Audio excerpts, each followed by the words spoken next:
You're watching Beyond Markets. Welcome. I'm Esther Awoniyi. Many thanks for joining us. On today's show, we'll unpack the new mandate of the African Union's first ever development agency. As always, you can join the conversation with the hashtag Beyond Markets, and you can send your thoughts, your comments to my Twitter handle too. It's at Esther O. Awoniyi. The 35th Ordinary Session of the Executive Council of the African Union in Niger, the statute to transform NEPAD into the African Union Development Agency, was adopted. So how does this new status affect its operations going forward?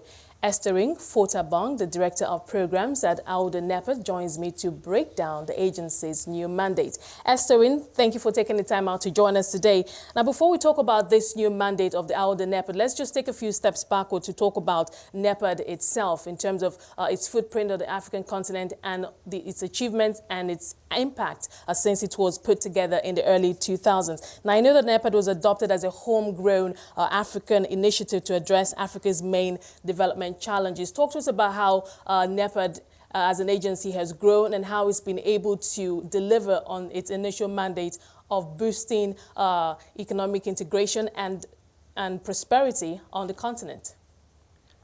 Thank you, Esther, for having us. Just to start, NEPAD was adopted in 2003 by the African heads of state in Maputo, and over the years, it has gone through a growth process. So when it was adopted, it was established a secretariat to see through the implementation of the priorities that the NEPAD program had identified, including agriculture, infrastructure, environment, education, science and technology.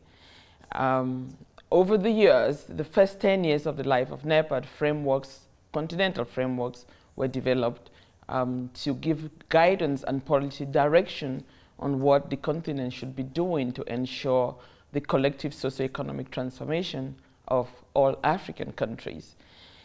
The framework having been established and a secretariat been set up, in 2010, the secretariat was transformed as the African Union Planning and Coordinating Agency that was fully integrated into the African Union Commission.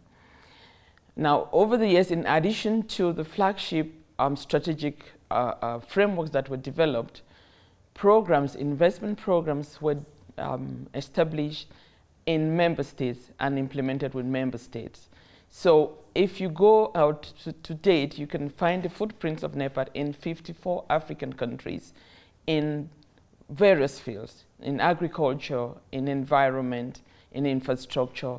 If I take the case of agriculture, the NEPAD agency at the time that has now been transformed into the African Union Development Agency has supported member states to put in place national agricultural investment plans with the purpose of bringing investment into the agricultural sector and strengthening African smallholder farmers to not be farmers practicing subsistence agriculture, but transforming African farmers into businesses.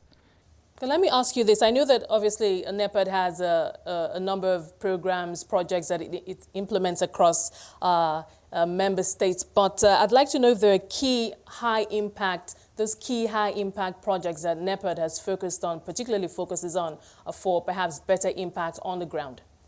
Yes, I said one of them is in agriculture, given the fact that agriculture remains a key driver to achieve Africa's transformation in terms of having, the arable land, in terms of its absorptive capacity to employ young Africans. As we know, the employment rate in the continent is extremely high, and this sector have the potential to absorb unemployed youth. So we have prioritized this as an area of focus to achieve high impact in the continent through the Comprehensive Agricultural Program, CAADP.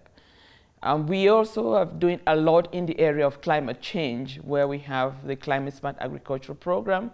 Again, agriculture being a critical sector for food security and transformation in the continent, and climate change being an issue that poses significant impact, negative impact in the productive capacity of the agricultural sector.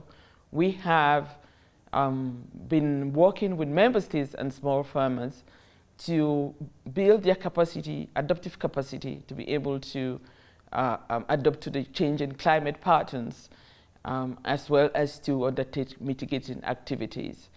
We are also working in areas such as renewable energy, given the importance to diversify the range of energy sources to increase access to energy in the continent. Infrastructure is also a critical sector that we are working in, particularly doing transborder infrastructure projects that linked African countries to be able to open markets, but also encourage free movement of African people across the continent. Okay, if I could just ask you this, speaking about working with member states, what we've heard sometimes in terms of some of the challenges that NEPAD has had in the past was actually getting some member states to adopt and even implement some NEPAD programs. What can you tell us about that? Well, we work with member states to support the translation and domestication of AU frameworks in the continent. Of course, there are differences in the take-up of these frameworks amongst African member states. So you will have some countries that are more advanced in the uptake and domestication of these frameworks in their countries, and others need more help than others. I think one of the issues that we can point to the differences in the rate and the speed in which member states implement African Union frameworks is one of capacity at the level of the countries. Institutional capacity, individual capacity in terms of expert knowledge to implement these frameworks. What we do at the level of NEPAD is to support countries with information, with technical expertise, so that they can strengthen their capacity to implement this program. Mind you, the African Union frameworks are there to complement what the national development plans that member states have set for themselves. So our role is to be able to provide and facilitate the ability to implement their national development plans within the context of promoting the African with want as envisaged in Agenda 2063 of the African Union. So the issue of capacity of institutions and experts is a critical one.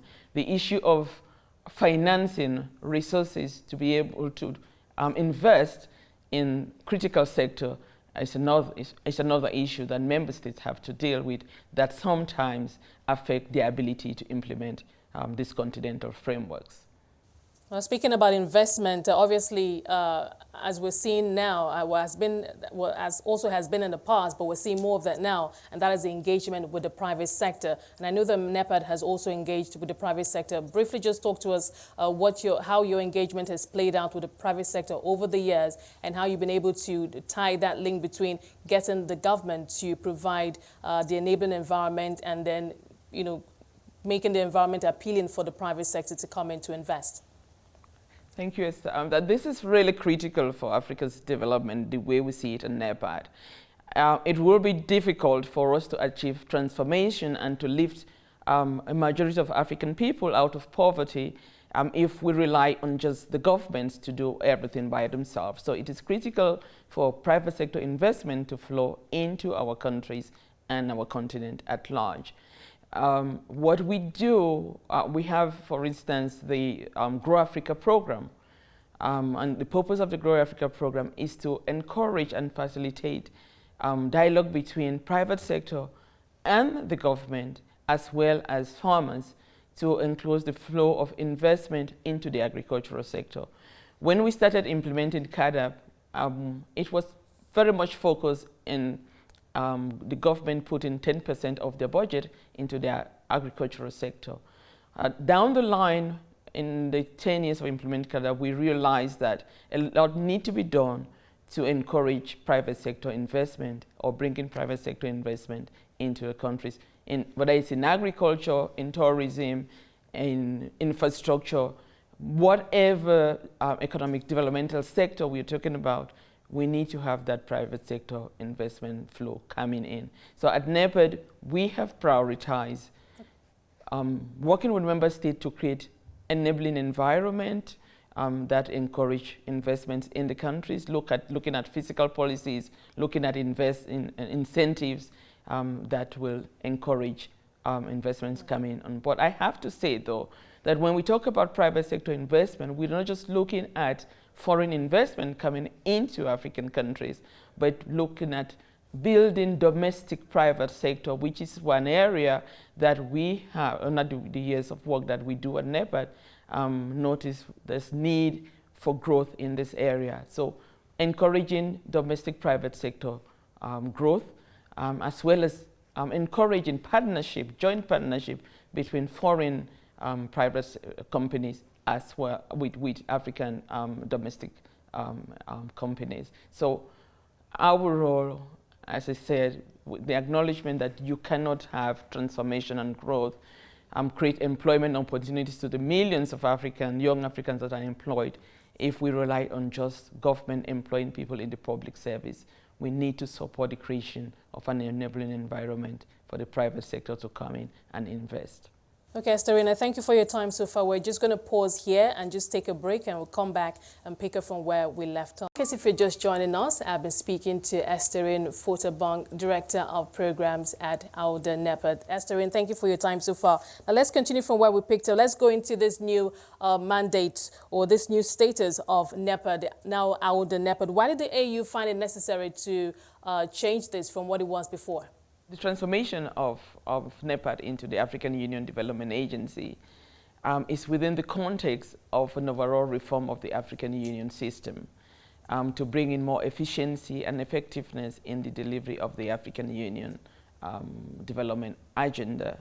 So a recognition of the excellent work that NEPAD has been doing the last several years since its establishment, the member state decided, the political leadership decided that the NEPAD agency should be transformed into the African Union Development Agency to fill the space, the gap that was there in terms of the institutional landscape of the African Union system. Yeah, an institution that will focus 100% in promoting and driving the development of the African development agenda through the implementation of Agenda 2063 and bringing into bear the African that we want. Okay, so let's get right into the nitty-gritty of this. Break down for us, please, what this mandate exactly, what it entails, and especially what the agency will be doing differently now that it has this new status. Right. So when the agency was, the NEPAD agency, it was in charge of facilitating continental programs, flagship programs. Now, the new mandate strengthens that role and says it should facilitate and execute priority development programs. It also added new elements to the mandate, including the bringing advisory service to African member states, supporting the capacity development of African member states, and acting as an interface, technical interface between Africa and its partnerships, development partnerships. Now, what does this mean in real terms? If we take one sector, I've been talking about agriculture a lot, so maybe let's talk about skills development.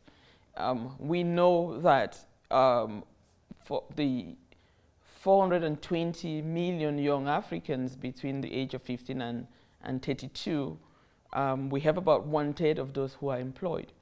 One of the reasons why we have this high rate of employment is that the possibility of the kind of education we are getting, our young people are getting, the attitude towards certain jobs that you're getting, the kind of training that young people are getting. So we now engage with member states to work with them to review, for instance, the educational system. Are we just producing, degrees of people in English, in history, and so on? Are we training young people with the skills that they need in the 21st century job market, in the age where we have, the fourth industrial revolution?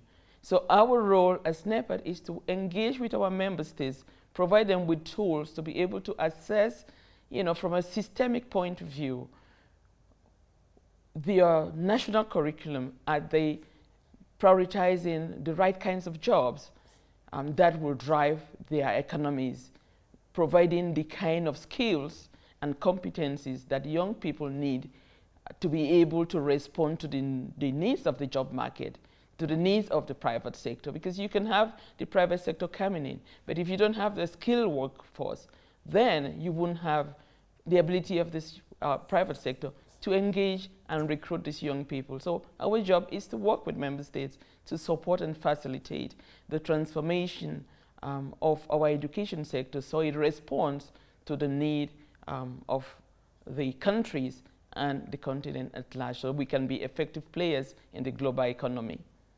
Now, I know a lot of African countries, and I'm sure you've also been following what's going on globally in the global economy. Many African countries are cash-strapped. I mean, debt levels are rising to astronomical levels, and that extra cash to invest in things like infrastructure especially is just not there. And that on one side, and you also have the political will also that I suppose NEPAD also has had to, deal with. So how does NEPAD get past those elements where a country says, look, we do not have more money to invest in health, we do not have enough money to invest in more classrooms, more hospitals, more water resources, or water taps for certain communities? They just don't have the money. So in those instances, how does NEPAD come in? What kind of assistance do you provide when these countries simply do not have the money?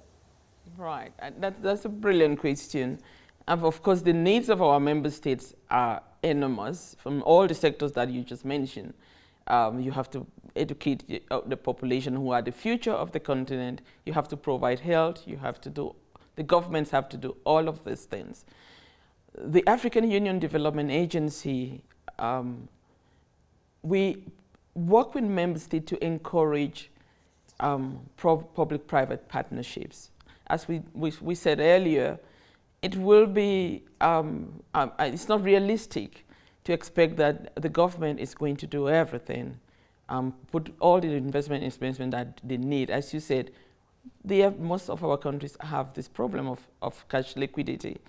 But even if they had, you will want to encourage the private sector to come in and do some of these things that the government does not have any business in doing anyway. So in terms of infrastructure development, when you can have a commercial venture through a joint public partnership with the private sector, we at NEPAD agency think that's the right way to do, and so encourage our member states to engage in those kind of conversations. So from our side, the NEPAD agency, the African Union Development Agency, through its infrastructure program, work with our member states to do feasibility studies, so the government have something to put on the table when it engages with the private sector.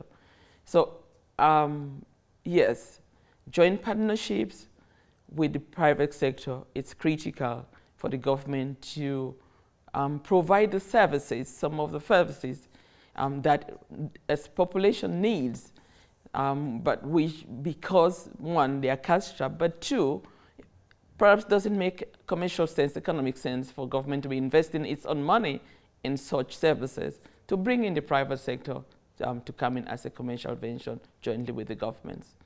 Okay, now at the core of the agency is the transformation of Africa into a prosperous, interconnected, and rich continent. Now, these are elements that the Africa Continental Free Trade Area is seeking also to achieve. I'm just wondering, what will the agency, that's NEPAD, now play in the realization of the Africa Continental Free Trade Area? Right. I mean, I think this is a major, major development for the African continent. for the African Union. And the African Union Development Agency, we think that the implementation of the Continental Free Trade Area, which, by the way, was launched in Niamey during the last summit, because we've got the necessary 22 member state ratification, is an opportunity for the continent to increase intra-African trade, to increase integration of the continent. One of the main roles of the African Union Development Agency is to promote and facilitate the integration of the continent. Therefore, through the different sectoral activities that we do, for instance, in agriculture and skills development, we will be working with the member states to have common standards, development common standards that will facilitate trade in agricultural products across the continent. Currently, literature shows that we have perhaps, 12 to 15% of inter-African trade. These have to be significantly increased. So the Continental Free Trade Area is a marvelous opportunity to do so, but we have to work and put in place the measures that will promote and facilitate such trade among African countries. And in this case, the one example I've just given is perhaps looking, for instance, at phytosanitary measures that will encourage free flow of goods across borders. I imagine monitoring, project monitoring or progress monitoring is also key for the agency. But now that you're going to hit the ground running, talk to us in the next 6-12 months. Are there targets, timelines you've set for yourselves in terms of projects or any other thing that you would like to achieve as first port of call for the agency? Right. Well, so now we are the African Union Development Agency. The first port of call is to bring awareness of this change, of this transformation, of this new mandate that has been given to the African Union. So we are very appreciative of the fact that we are here doing this conversation with you, because it's one of the key activities that we have to do to communicate this new agency and its mandate, not only to the African continent and its people, but to the rest of the world and our development partners. We also are going to continue to popularize the Agenda 2063, which is the African that we want, particularly those aspects that deals with the development of the continent, so that all different stakeholders have to know and appreciate the role that they have to play, including the media, of course, to bring this transformation and meet this vision that the continent has set for itself. Thirdly, we are looking at our portfolio. We have just gone through a transformation process. The political leadership has just approved the statute of the African Union that gives it the flexibility and the mandate to work in terms of the implementation of critical programs in the continent. So we will review our program portfolio, engage with our member states, and define the critical areas that we need to focus our efforts to be able to drive growth, socioeconomic transformation of the continent. A key aspect, as you mentioned earlier, is also one of monitoring. Right. We have several partnerships with several countries. We need to review the partnerships that we have, global partnerships that we have, and to ensure that these partnerships are responding to the developmental needs of the African continent. All right, thank you so much, Estherine, for talking to us today. We appreciate your time and, of course, giving us insight on this new agency of the African Union. I've been speaking to Estherine Fotabong. She's the Director of Programs at AUDA-NEPAD. That's it on Beyond Markets. Thank you so much for being a part of it. Remember that you can watch the show at 5 p.m. West African time daily and have access to all previous episodes of the show on our website. That's cnbcafrica.com. You can also stay engaged with the hashtag Beyond Market, and you can follow my Twitter handle too. It's at Esther Awoniyi. For myself and the team, it's bye for now.